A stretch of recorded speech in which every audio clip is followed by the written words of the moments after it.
আজ আমার এই ছোট্ট গোপালটিকে রং করব। সবার প্রথমে হোয়াইট অ্যাক্রিলিক কালার দিয়ে প্রাইমার করে নেব।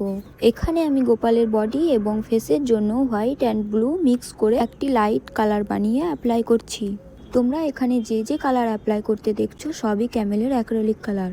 এরপর গোপালের চোখ দুটিকে এঁকে নেব। বাই দ্য ওয়ে, আমি সুপ্রিয়া। আমি আমার ইউটিউব চ্যানেলে আর্ট রিলেটেড ভিডিও পোস্ট করে থাকি। আমার ভিডিও যদি তোমাদের ভালো লেগে থাকে তাহলে আমার চ্যানেলটিকে সাবস্ক্রাইব করে দিও।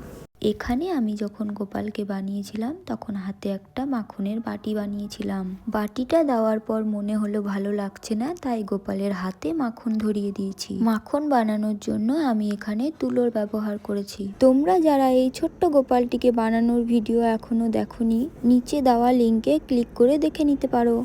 আর আমার এই ভিডিওটা যদি তোমাদের ভালো লেগে থাকে তাহলে একটা লাইক, শেয়ার এবং কমেন্ট করে দিও। Thank you for watching. Tata.